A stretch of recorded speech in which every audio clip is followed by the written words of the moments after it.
Welcome, friends. Welcome, everyone. We're glad you could join us once again, and welcome autumn. Ah, yes. We are so thrilled to have autumn.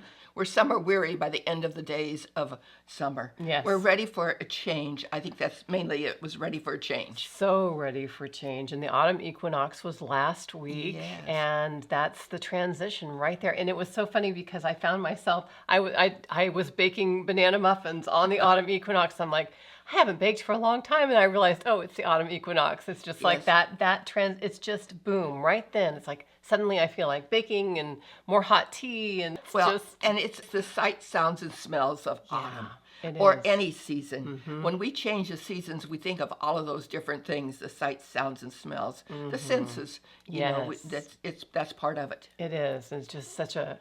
I just love when the fall, especially, and spring and fall. I think probably for most people, those two. It's the awakening, and then it's the drawing in. Yes, Yeah. but every season, I love every season. It's true. Me too. I do. Well, Tamara has been gathering wild hops, and then I sit at the table and put them together, either in wreaths or hangings, and the loose ones will go into our sleep pillows and so on. Yeah, it's been wonderful to find wild hops in our area. Most people know hops from making beer, but it's an herb too, and it's primarily used for relaxation and falling asleep. Yes. And we can attest to. When we're working with them towards the end, We get quite sleepy. drowsy. We're ready for a nap. It's just amazing how just even being around the pollen of them and the energy of them just makes you want to go to sleep. So they're Yes. great in a dream pillow Yes. to put next to your bed with maybe a little bit of lavender and rose. It makes a lovely. We actually have a dream pillow mix that we mix up with hops and rose and lavender and some other herbs that are meant to be put into a little pillow next to or under your own pillow to help. Just relax. Yes, and what I do is Release. I will squeeze it a couple of times and inhale a couple times, and just knowing I have that and hold that, I guess it's a little bit like security that, okay, it'll make it easier for me to sleep, and it does. Taking that deep breath to reset your system and just get into that parasympathetic state where we rest and digest and Yes. heal. It's apple season again. It is apple season too, yes. And we all love apples, right? Who doesn't love apples? An apple a day keeps the doctor away. The apple doesn't fall far from the tree. We have so many sayings Yes. in our culture about apples. And I love the apple is from the rose family. And just like most of its family, it is known for being sensual. You know, we think of roses and peaches and even almonds, they're all in the rose family, and they're all very sensual plants, and the fruits especially of like peach and apple. And of course we associate apple with temptation too, which goes right along with sensuality and self-awareness. It's been called the fruit of the gods, the fruit of the underworld, and the silver bough, because it is associated with the underworld and has been throughout world mythology. There's a very rich mythology around apples. In fact, the name Avalon is believed to come from the Old Irish word, which means the place of the apples. Herbally, it's used for many different things. It has malic and tartaric acids, and it's been used to help liver function, to lower cholesterol.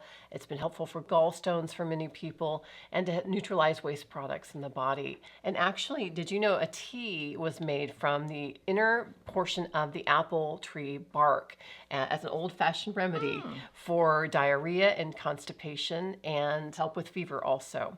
So I think that's really interesting that apple's not the only part, because apples weren't always available. Sometimes they would use the inner bark of the apple tree for the same types of things. And because it has an abundance of pectin, it's also good for digestive health and helping get through constipation and things like that.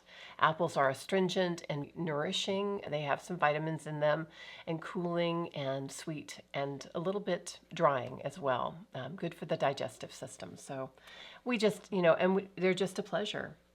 What's your favorite way to eat? What's your favorite way to eat apples? Well, I have recipes in my book. Yes, you do. And most of those are my favorite. And it's the time of year when, we talked about the smells and the tastes and everything else, with cinnamon and all the spices to go in with it. It's wonderful. Yeah, adding those warming spices in with apple, what a fantastic combination. One of my favorite ways to eat apple is actually raw with Havarti cheese with dill. A good friend of mine introduced that to me a long time ago in college, and that's still one of my favorite ways to eat. Just a really sweet and very crisp apple, like a Honeycrisp apple with some dill Havarti is.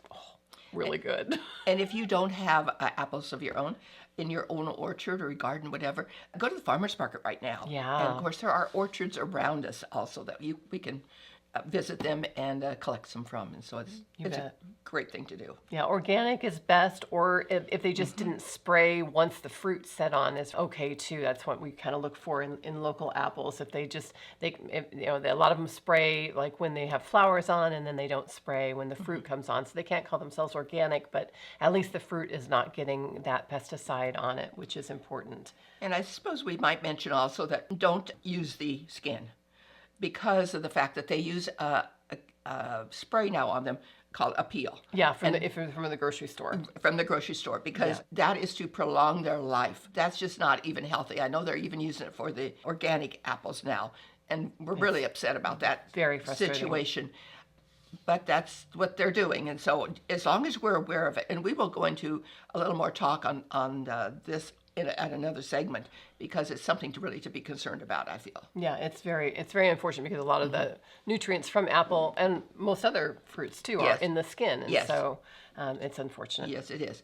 I wanted to mention quickly our classes. We just opened up a second class because this has been such a popular one. So this is the little whisk broom, perfect for everything, the hearth, whatever. I think it's just a work of art that one makes and hangs. Even it has a little hanger at the top. You can use any color you want. We'll choose any color because there'll be many colors available. But this is just a fabulous little piece. And so it's on the website right now. Yep. And for the second class, which will be in an afternoon class on a Saturday. And it's just, once you learn how to do it, you know how to do it and can make more. And that's the fun of this. It's a kind of a lost craft. It's an old ancestral craft. There are less than 200 broom makers in America, so be one of them. Even if it's just making one. Yes. I just think it's a wonderful one. And then when I came into the shop today, I thought, oh, how wonderful it smells.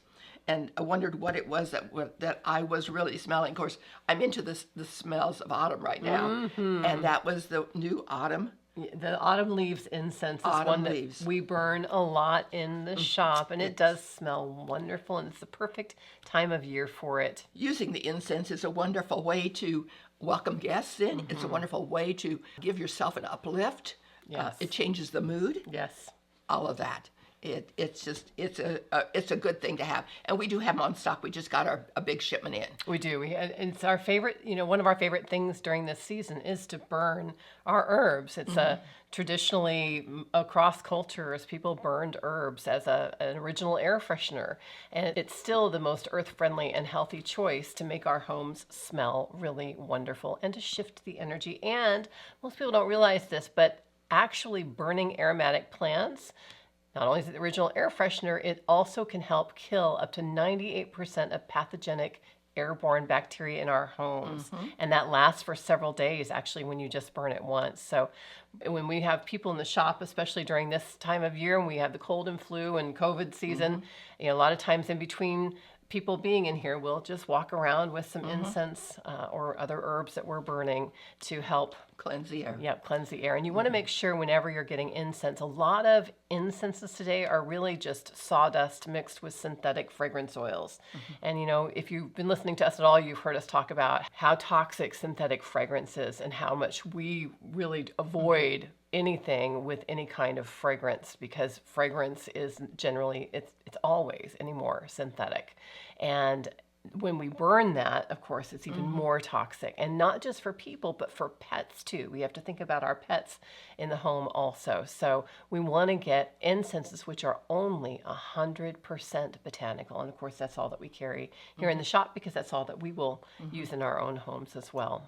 And so I just get a small little container, just no bigger than that, put some sand in it, and put the incense into it, and it works really good. We do have some incense burners here too. The other thing is, I remember always the wonderful candles out there that smell so good. You walk in a store and it just smells so good. Well, in some places it's actually overpowering. I have to walk out, but I remember burning a few of those candles, the cinnamon and cloves and all that, because it just made you feel good. However, I have learned since then, knowledge is power, that those are really, really harmful to our lungs because of the fragrant oils that are used. They're not the real oils. They're not the essential oils. Right. They They're are not the plant fragrance oils. oils, so they're all Chemicals. synthetic chemicals. They're just chemicals is all they are. And there are no regulations on fragrance chemicals. They don't even have to list what chemicals are in their fragrances. And so it's really, it's quite worrisome. And using incense is so easy. All you have to do is just, I use a lighter or a candle to light the end of it, and then wave it around a little bit, and the flame goes out, and then there's just a lovely smoke. And as Mom said, you can put it in a jar with some sand, or you can put it in a specially designed incense holder. They're usually quite inexpensive. We have some here at the shop as well. And usually they come in sticks. Ours are they're breakable sticks. And so a lot of times I don't feel like having the incense burn for as long as the stick is. So a lot of times we'll just break them in half. So we have, 10 or 15 minutes rather than half an hour of that fragrant smoke. And then we also can use it another time. I remember burning the candles, and it was a hard habit to break. Once I had, because I loved my candles, but it was easy because I could go to something else, and that was going to the incense. Yes. It was not like there was nothing else there. It was there. Right. And so burning the incense really, really helps a lot. Yeah. And so we have a variety of smells, I guess you might say. We do. And good smells. That's one of the things a lot of people say when they walk in the shop is, oh, it smells so good in here. And I always try to tell those people about, why it smells good and how, you can make your own home smell just as good in a safe way.